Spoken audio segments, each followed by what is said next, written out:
Buena tarde, sección L. Son las 6:03. Ya en un momento comenzamos con la sesión de hoy. Si ya llegaron, ya están acá, se pueden quedar un momento allí en donde estén y volveremos en un par de minutos para comenzar con la sesión de hoy. Mientras tanto, hay varios compañeros y compañeras que están todavía tratando de ingresar a la sesión virtual para comenzar con la sesión, con la clase más bien.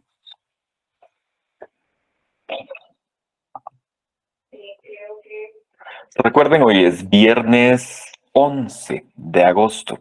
La próxima semana ya saben ustedes que el martes 15 de agosto no hay actividades por asueto acá en la ciudad. Mm, no sé si alguno de ustedes se encuentra fuera de la ciudad, en algún otro departamento, nos ha pasado.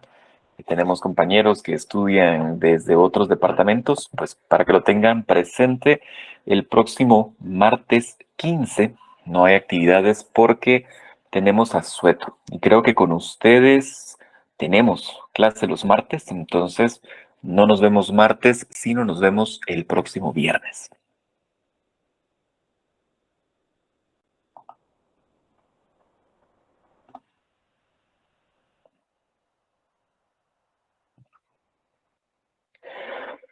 Muy bien, 6:05 p.m. Comenzamos de una vez con la sesión de hoy. Voy a compartirles pantalla para que puedan ver la presentación del día. Ya este fin de semana actualizo Moodle con todas las presentaciones para que las puedan ya tener con ustedes. Recuerden que habíamos acordado que por su cuenta leían ustedes el capítulo 1 y hacían las actividades. Por allí les voy a dejar entonces ya este fin de semana la presentación que tiene las respuestas de la primera serie de actividades del libro de texto correspondientes al capítulo 1 para que puedan ustedes entonces evaluar cómo lo están haciendo, si están comprendiendo, si vamos bien o no vamos tan bien.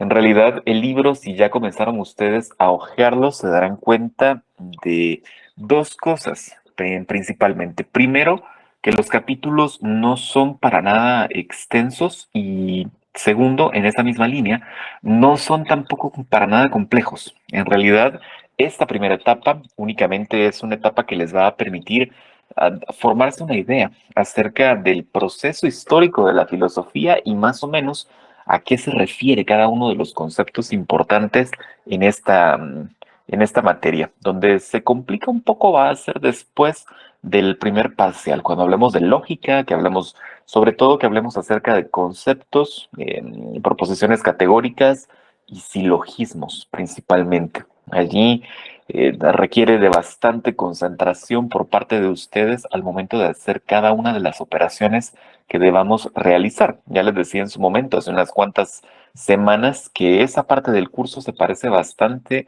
a una clase de matemática porque conlleva formulaciones principalmente. Entonces, muy concentradas, por favor, muy concentrados en ese momento, pero todavía no.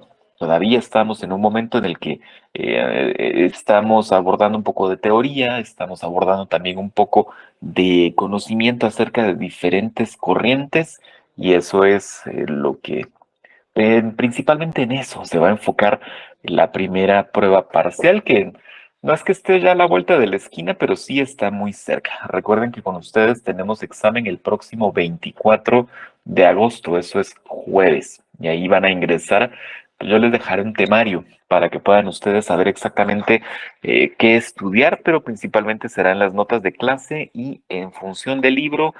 Creo que los capítulos del 1 al 4, pero si quieren esperemos a la próxima semana para ver hasta dónde llegamos efectivamente. Yo creo que el tiempo nos alcanza bien y yo la próxima semana les doy un temario para que tengan ustedes también certeza de qué se les va a evaluar. De todas maneras, estoy viendo en el calendario, si me dejan abrirlo, incluso lo podemos ver. Estoy viendo en el calendario y yo calculo que vamos a llegar al capítulo o el equivalente, por así decirlo, del capítulo 4 el próximo viernes 18 de, de agosto. Esto nos va a permitir que todavía tengamos, con ustedes ya no tendríamos sesión como tal el martes 22, porque ese día ya hay exámenes, pero sí lo que puedo hacer es dejarles un ensayo de examen el miércoles 23 por la noche para que puedan también familiarizarse con la plataforma. No creo que ninguno de ustedes tenga desconocimiento de la plataforma Moodle como tal, pero al menos sí les sirve para poder ensayar cómo se hacen los ejercicios en función de materia, sobre todo antes del examen. Se van a dar cuenta de que a diferencia de comunicación, aquí ya no se les va a pedir que desarrollen como tal un texto, sino en esta primera prueba tendrán que principalmente seleccionar opciones o encontrar correspondencias, pero eso tiene mucho que ver también con la forma en la que hacen los ejercicios y también cómo vamos relacionando los contenidos con diferentes ejemplos ya sobre el terreno. Esto lo podemos trabajar la próxima semana. Espero yo que podamos hacerlo así. Muy bien. Son entonces las 6:09. Avancemos para que nos dé tiempo de abarcar todo el contenido de esta sesión de clase. Todo el contenido de esta sesión de clase solo estaba dándole acceso a coordinación para la asistencia. Muy bien. Entonces, ¿qué habíamos visto? ¿Qué habíamos hablado en la sesión anterior? Habíamos hablado un poco acerca del pensamiento platónico, sí, de cierta forma, pero nos habíamos enfocado en esto que llamábamos el mito de la caverna y cómo esto puede extrapolarse a cualquier momento de no solo de nuestra historia, sino también de nuestra propia vida. En muchas ocasiones vivimos en cavernas, es lo que habíamos concluido en la sesión anterior. Siempre lo vamos a sostener. En todo momento podemos encontrarnos en una caverna y eso definitivamente no es correcto, sobre todo porque el encontrarnos en una situación de caverna implica que alguien nos tiene allí o algo nos tiene allí y siempre es bueno identificar quién es o qué es y por qué es que le interesa que estemos en esa situación. Pero más allá del pensamiento platónico relacionado con esto, sí es cierto que a lo largo de la historia, la filosofía siempre ha girado en torno a dos grandes corrientes que no necesariamente se van a contraponer del todo en todo momento y en todo tiempo, pero sí en esencia son distintas en cuanto a la conceptualización de la existencia misma. ¿A qué me refiero? A lo largo de la historia, desde el momento en el que la filosofía irrumpe en el mundo griego, con Sócrates principalmente, la idea de qué existe y cómo abordamos esa existencia sí ha variado, sí hemos hecho por lo menos una división y ha sido un proceso dicotómico, ha tenido dos caras, dos caminos, dos frentes de investigación acerca de la realidad a lo largo de los siglos. ¿A qué me refiero con esto? En un principio, Platón fue el primero en establecer una teoría formal del conocimiento al hablar de esto que él mismo planteaba como el mundo de las ideas. Platón, se supone, pues, las fuentes históricas nos hablan acerca de Platón para más o menos el siglo V antes de Cristo, por allá por el año entre los años 430, un poquito más menos, y el año 450, un poquito más, un poquito menos, antes de Cristo. 430, perdón, y 350, más o menos. Ese se supone que es su tiempo vital. Entonces, Platón nos hablaba justamente de esta noción. Existen dos realidades, una realidad que podemos percibir y otra que no percibimos, pero existe y contiene toda la esencia de las cosas. Esencias inmutables, esencias que no cambian, esencias que se mantienen eternas. No le quieren llamar mundo de ideas, pues no le llamemos mundo de ideas, pero sí entendámoslo como un espacio intangible en el cual se concentra la idea perfecta de lo que cada uno de los reflejos perceptibles en la realidad es. Ok.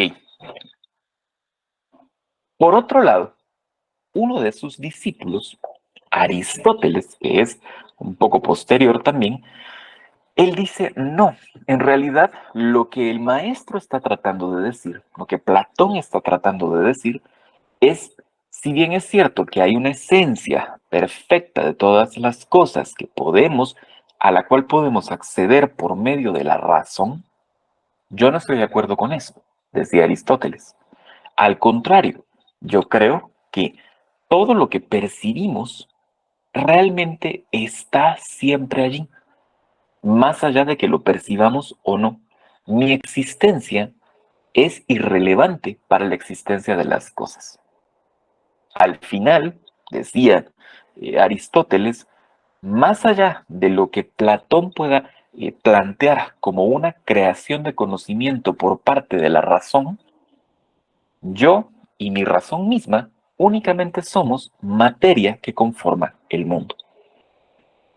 De esa, de esa división, de esa contraposición o de esa disputa muy académica en tiempos antiguos, nacen las dos grandes corrientes de la filosofía. Por un lado, algo que vamos a llamar el idealismo y en contraposición, algo que vamos a llamar el materialismo. Idealismo y materialismo.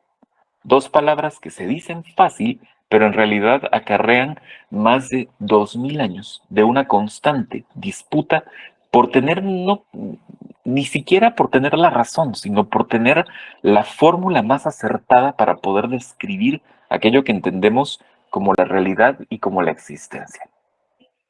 Ok, entonces, ¿a qué se referirá cada una de ellas? ¿O de qué hablará cada una de ellas? Es lo mismo que les decía ya en su momento, o que les decía ahora. A lo largo de la historia, todo el pensamiento filosófico siempre ha girado en torno a la noción del idealismo y el materialismo. Y los grandes filósofos, los grandes y enormes filósofos, los grandes nombres de la filosofía, a lo largo de la historia, empezando eh, con Hipatia, por ejemplo, con las grandes filósofas griegas, ¿no? Hipatia, Aspasia, después los filósofos medievales como Santo Tomás de Aquino, o los grandes también posteriores como Spinoza, como Kant, como Descartes, como John Locke, David Hume, hasta los contemporáneos, ¿no? Nietzsche, Heidegger y todos los demás, siempre han rondado en función de estas dos nociones. ¿Somos idealistas o somos materialistas? Por supuesto, la visión platónica no es la única visión idealista y por supuesto también la visión aristotélica tampoco es la única visión materialista, aunque en este caso sí podemos hacer una diferenciación. Si bien el pensamiento platónico es un pensamiento idealista per se y después se va perfeccionando a lo largo de la historia o a lo largo de los diferentes siglos, con Aristóteles no sucede lo mismo. Al contrario, Aristóteles se ha sabido mantener a lo largo de los siglos muy constante y bastante irrefutable en cuanto a su versión de qué es la realidad y cómo deberíamos interactuar con ella. La teoría aristotélica, sobre todo la teoría de los conceptos aristotélicos, va a ser la gran base de lo que después vamos a llamar lógica. Por eso no nos vamos a detener tanto en el materialismo aristotélico en este momento, porque después vamos a abordarlo ya de forma práctica en la segunda etapa del curso. Pero sí es importante decir justamente eso, que a pesar de que Aristóteles tuvo una vida larga, sí, y hace mucho tiempo, en realidad sus postulados han sabido mantenerse frescos durante muchos siglos. De hecho, les decía en su momento, Sócrates es el que hace el cambio en el pensamiento occidental, pero en realidad la base de la forma en la cual pensamos hoy y la forma en la cual entendemos el pensamiento en la actualidad proviene de lo que Aristóteles nos decía hace más de 2000 años. Aristóteles fue una persona interesante, en realidad. Fue, entre otras cosas, un pensador en toda norma, en toda regla, pero también curiosamente fue mentor de Alejandro Magno. Lo llevan para poder ser el tutor personal del gran conquistador heleno y bueno, supo inculcarle muchas cosas interesantes, nos cuentan las fuentes acerca de ello. Después, ya retirado, eh, muere en otra parte, pero principalmente desde su tiempo, desde su propio tiempo, ya era considerado como el gran intelectual de la época, en el mundo, no solo en el mundo heleno, sino en todo el mundo mediterráneo. Era considerada una de las mentes más prodigiosas de su momento y no es para menos. Como les digo, sin mentirles, la base de la forma en cómo entendemos el conocimiento, el pensamiento y la forma en la cual entendemos el mundo todavía hoy proviene de lo que Aristóteles decía.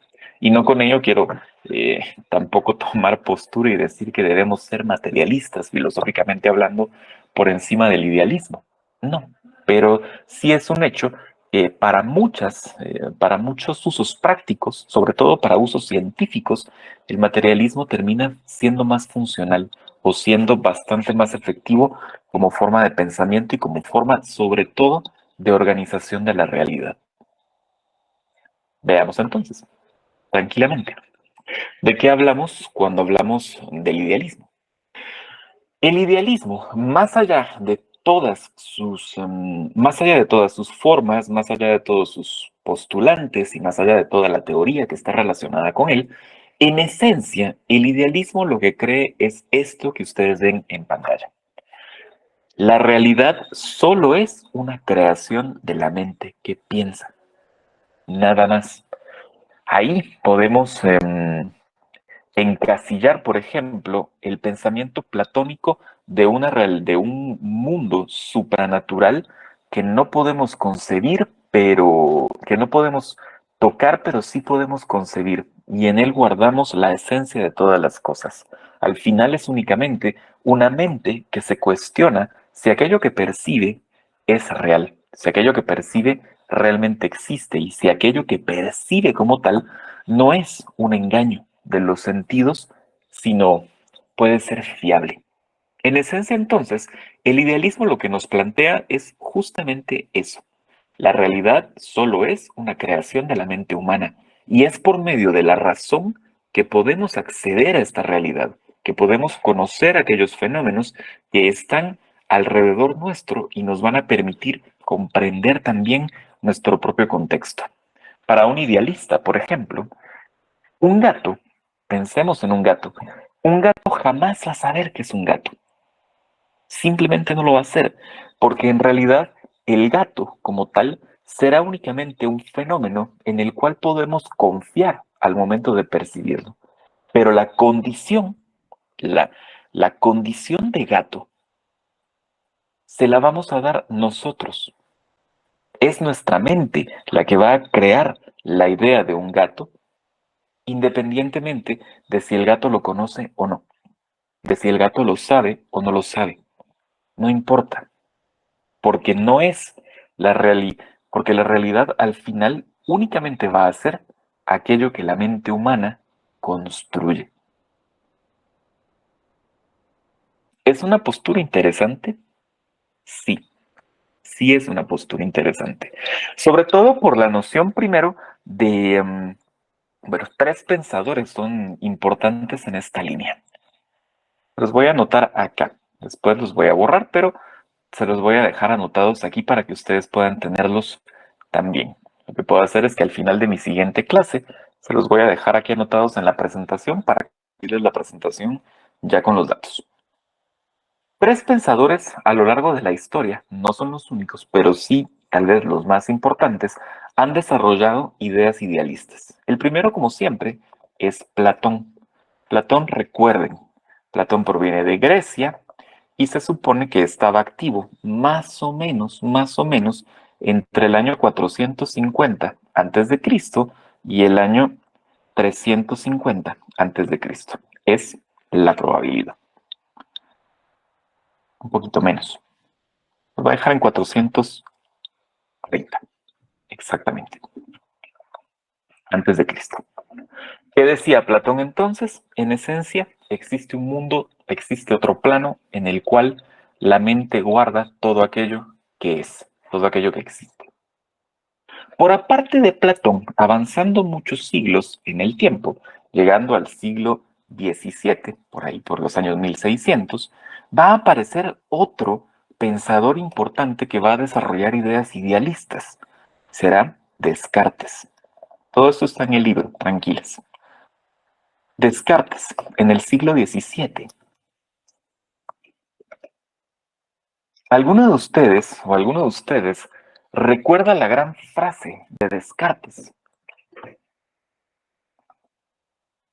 Alguna vez la hemos escuchado, tal vez no sepamos que es una frase de Descartes, pero seguramente en algún momento hemos escuchado su frase máxima. Tal vez alguno de ustedes lo puede recordar o puede ubicarlo. Descartes decía algo muy interesante.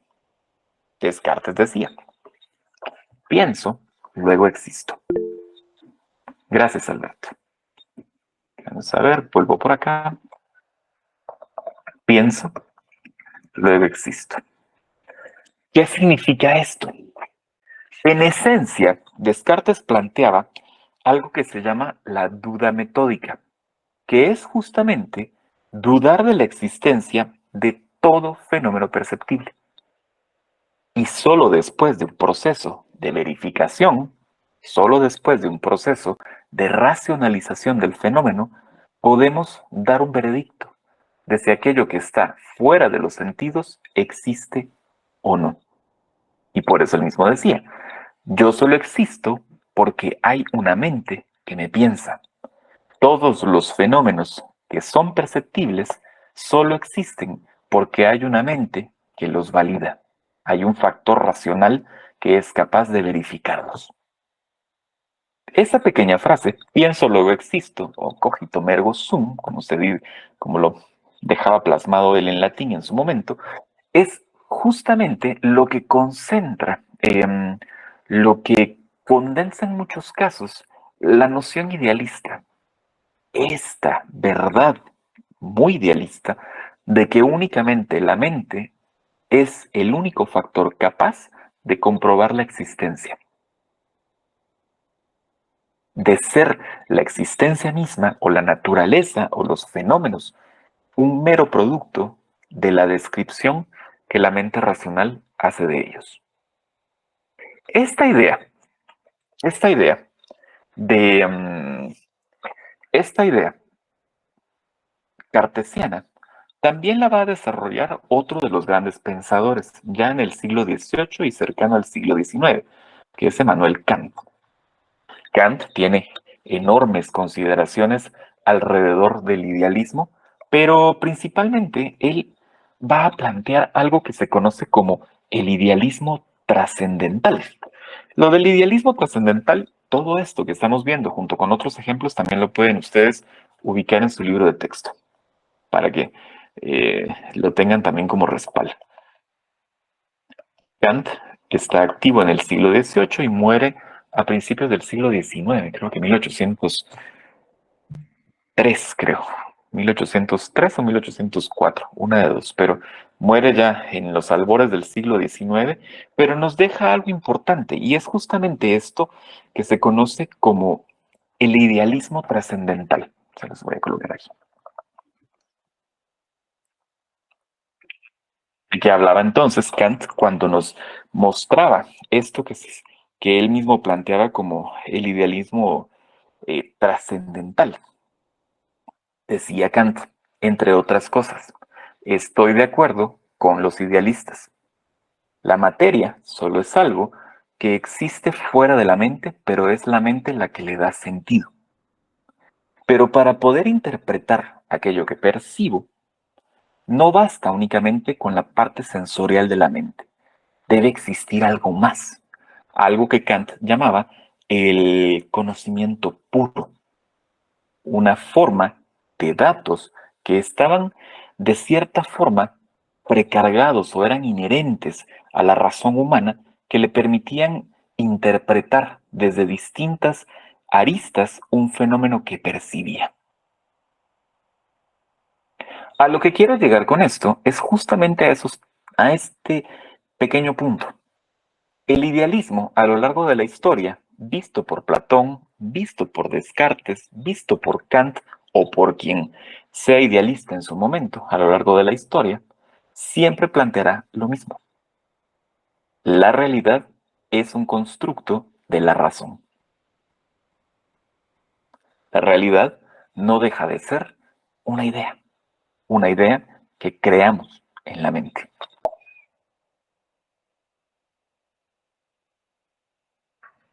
Y hasta aquí podrán ustedes decir, bueno, tiene mucha razón, ¿no? Tiene lógica. Debemos ser idealistas en todo momento. Más o menos, depende. Se los voy a quitar de acá. Recuerden que esto yo lo uso en otra sección, pero lo voy a dejar listo en la siguiente para que ya les quede a ustedes cuando se los comparta en Moodle.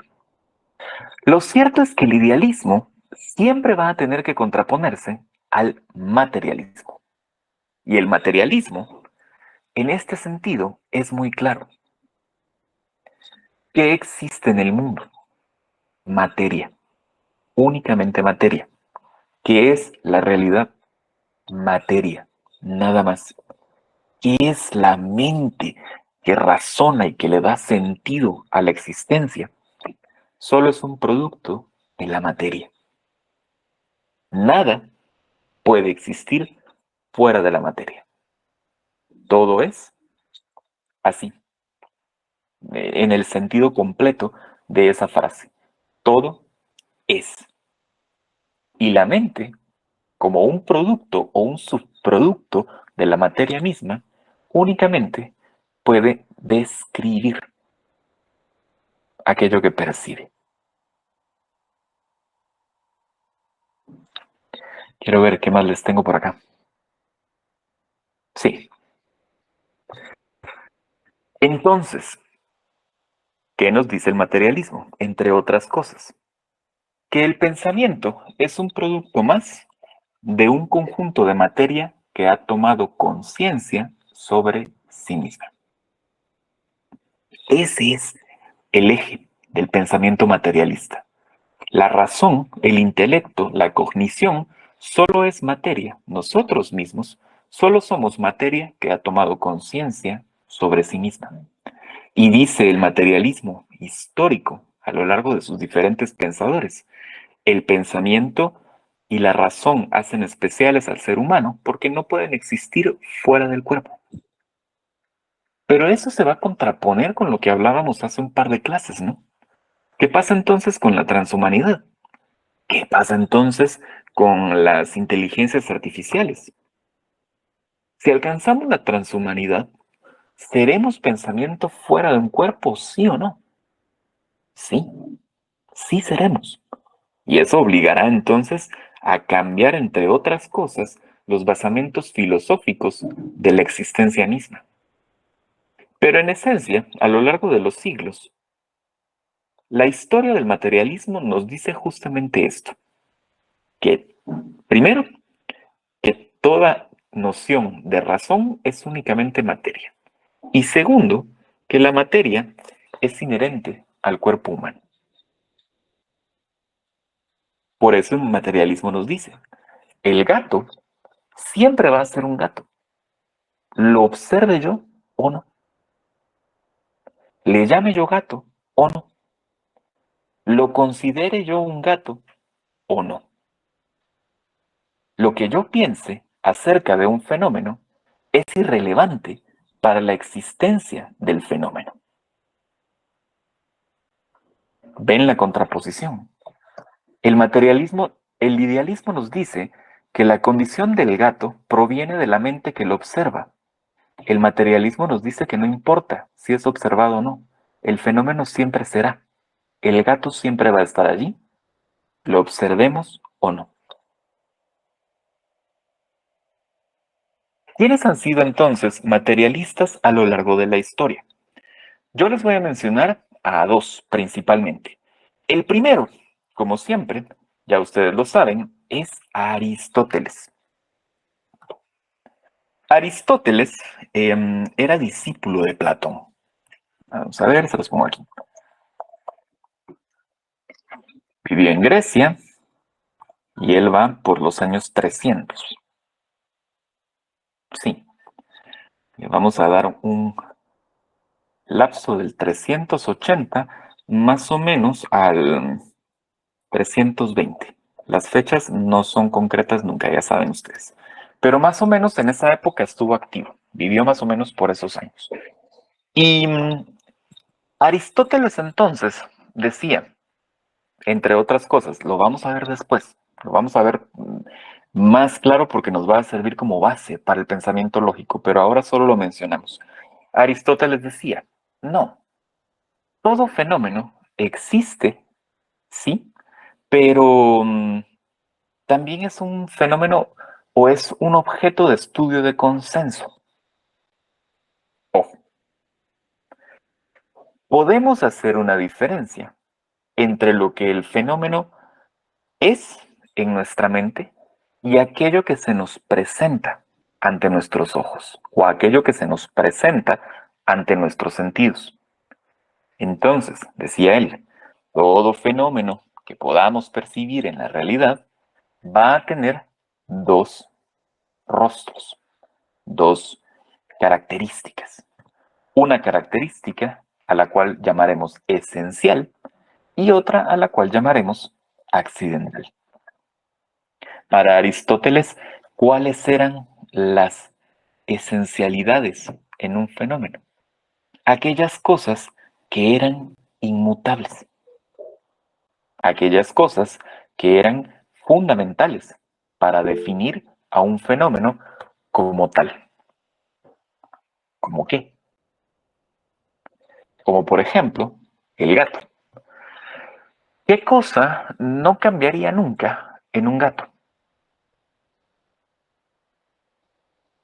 Para ustedes es pregunta. ¿Qué cosa no cambiaría nunca en un gato? Las células. Las células se lo doy por buen, pero pensemos en que Aristóteles no tenía noción de células, más Que amplio. maulle. El maullido, sí. Bien, ¿qué más? Solo vamos a cerrar el micrófono, no sé quién sea, pero cerramos el micrófono. La raza, la oreja, por ejemplo, que es cuadrúpedo, que es perteneciente a la familia de los felinos, no lo sé. Ok, ¿y qué es accidental? Su color, por ejemplo, o un gato que ha perdido la cola, no por eso dejará de ser un gato. El tamaño, sobre todo eso, su color, su tamaño, alguien decía raza, la raza es una accidentalidad también. Principalmente un gato será un felino doméstico, cuadrúpedo, tendrá una cola, qué sé yo, maullará. Pero todo lo demás es variable.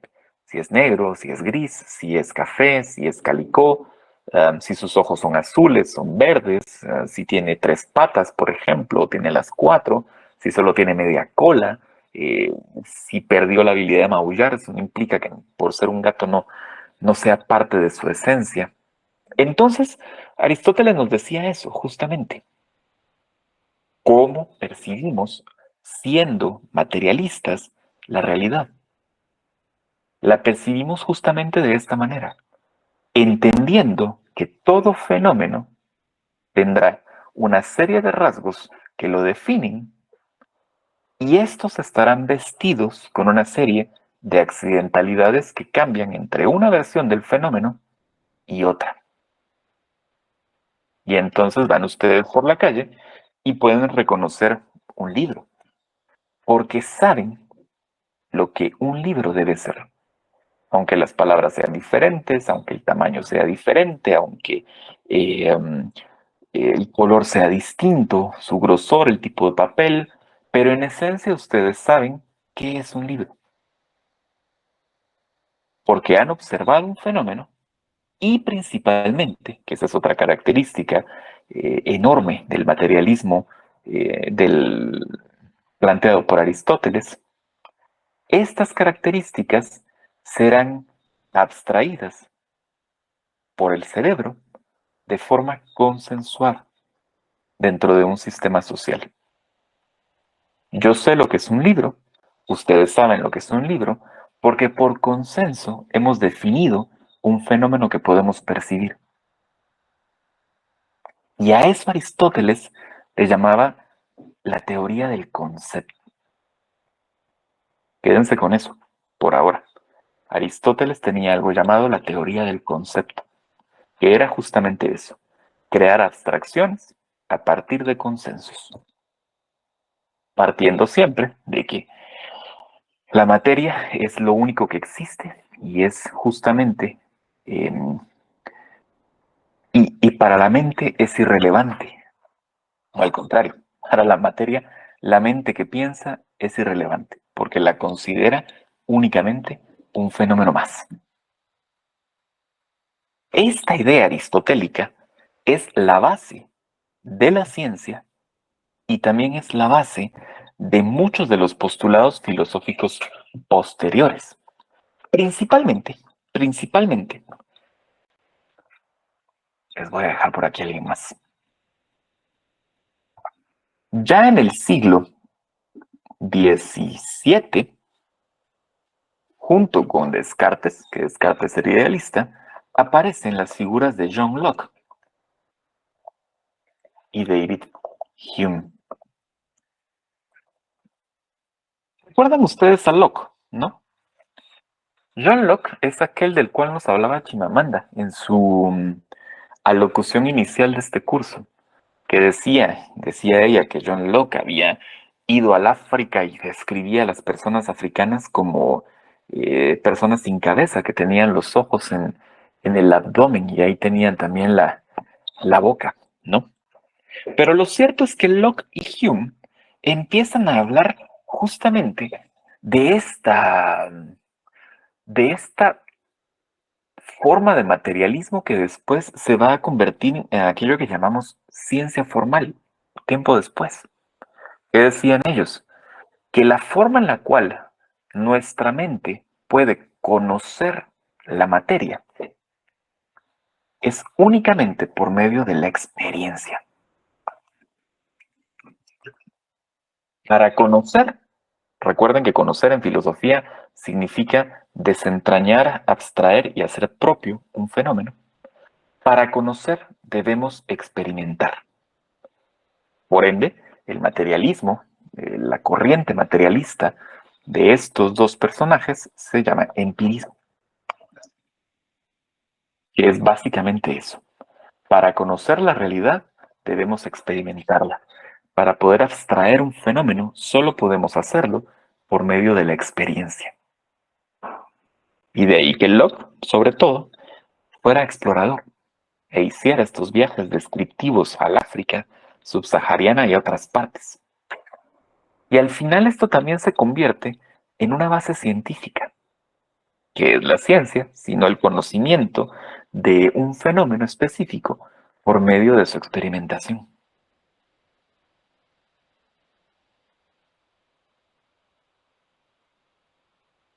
Borro de nuevo esto, pero ya saben ustedes que después ya les aparecerá. Entonces, ¿qué nos dicen los materialistas? El gato siempre va a ser un gato. No importa si hay o no una mente que lo observe. Por supuesto, la mayoría de postulados filosóficos provendrán del... En el siglo XX sí hay, claro que lo hay grandes filósofos, incluso en la actualidad, con Yuhan y Bauman y Zizek, por ejemplo, que son como los tres famosos que están por ahí. Eso sin contar a otros más como a Habermas o Bunge, que son los que están sobre todo citados en el libro. Pero antes del siglo XIX, obviamente, la combinación entre ciencia y filosofía era muy a nivel conceptual. No teníamos muchos elementos como para poder hacer una correlación directa entre la experimentación científica y el pensamiento filosófico.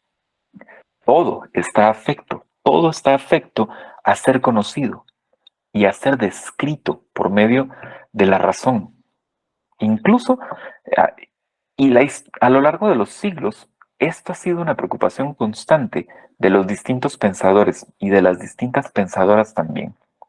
Incluso acabo de leer hace unos meses por un curso de cocina que llevé en su momento, leí un libro que era sobre la filosofía del sabor y era un texto, un tratado sobre el sabor hecho en el siglo XVIII, sobre todo.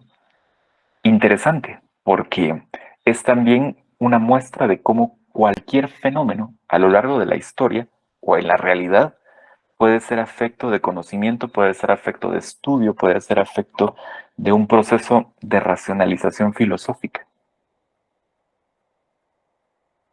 Pero ahora la ciencia nos plantea otras grandes interrogantes.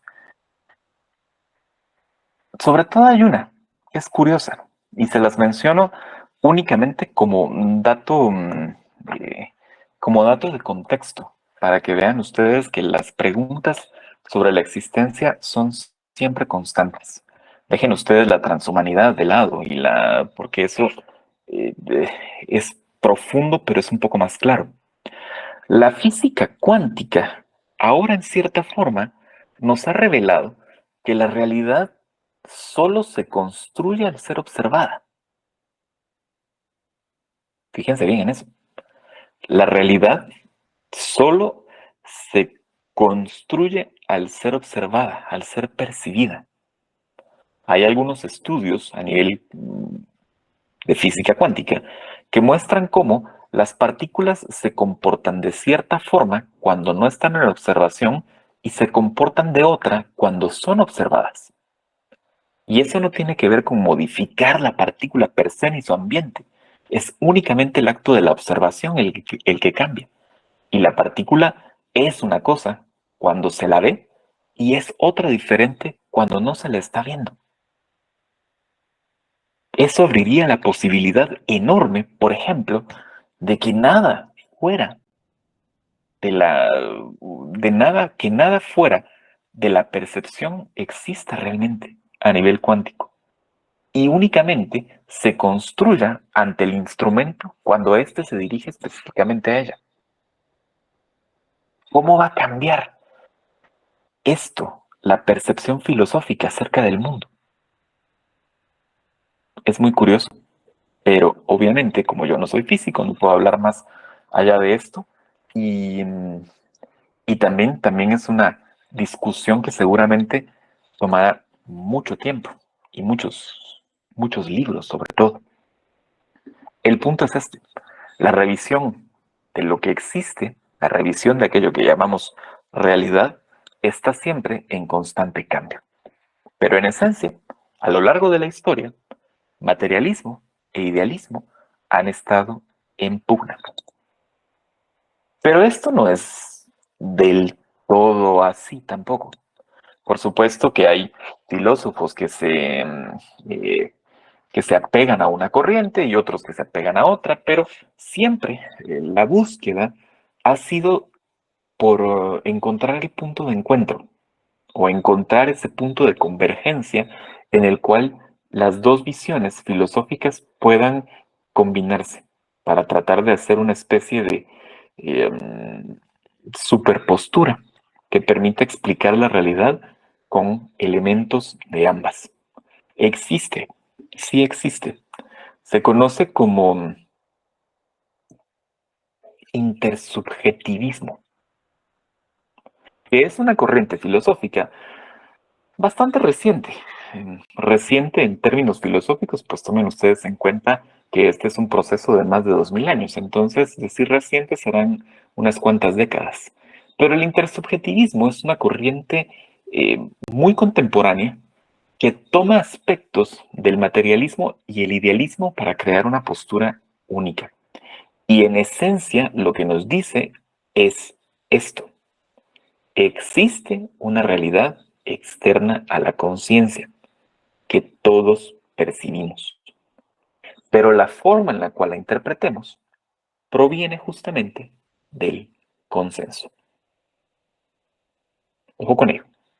El intersubjetivismo nos dice entonces que sí hay una realidad fuera de lo que podemos percibir, que podemos confiar en eso y que esa realidad será común a todos nosotros. Pero el cómo la comprendamos, cómo la abstraigamos, cómo la conceptualicemos, será un proceso consensual entre los afectados o los interesados. Y además nos dice que todo este proceso, el proceso filosófico, el proceso de la ciencia como tal, el acto del conocer, es únicamente un proceso lingüístico. El intersubjetivismo pone al lenguaje al centro de la discusión filosófica, porque entiende el lenguaje como la base real del intelecto, la base real del pensamiento y de la forma en cómo interactuamos con la realidad. Básicamente nos dice, la filosofía, la ciencia, es la forma del lenguaje que utilizamos para nombrar aquello que descubrimos. Y si lo piensan, tiene sentido. ¿Por qué entendemos que es un... Bueno, el libro es muy sencillo, ¿no? ¿Por qué sabemos qué es un fermión o qué es un bosón para seguir en la línea de la física? Porque le hemos dado un nombre. Y detrás de ese nombre hay una teoría que comprendemos con nuestros propios términos. Y al final eso termina únicamente siendo lenguaje. Tenemos un lenguaje capaz de describir un fenómeno. La filosofía, desde este punto de vista, es únicamente lenguaje. Y la ciencia también es únicamente lenguaje, pero lenguaje en todas sus capacidades de abstracción, sus capacidades de puesta en común y sus capacidades de consenso entre grupos o entre individuos.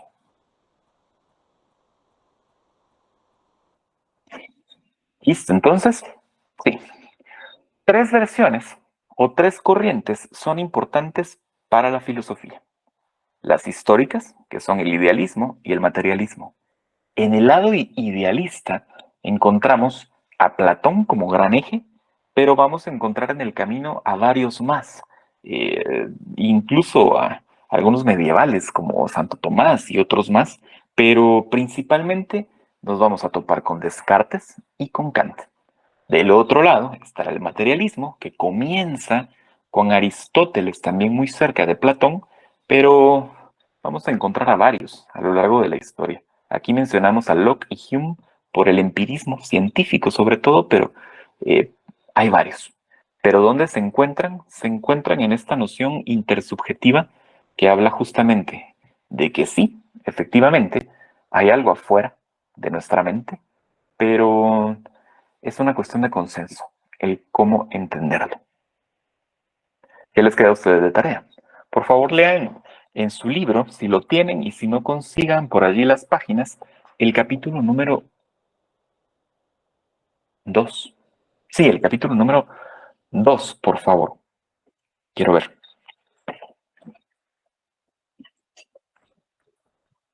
Ya les digo.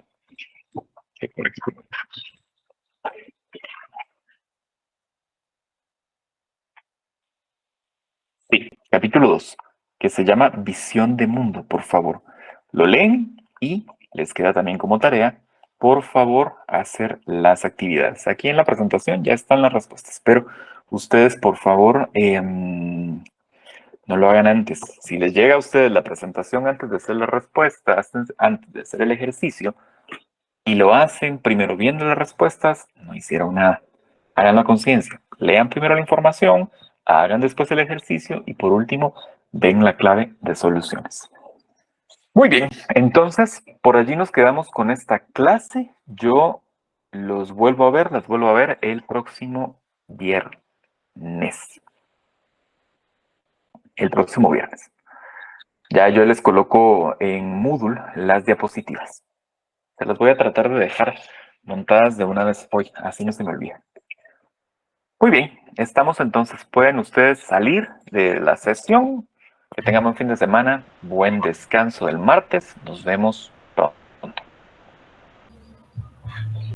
Muy bien. Feliz tarde, gracias, licenciado. Hasta luego, nos vemos. Bueno, yo les cierro también sesión porque me voy a clase.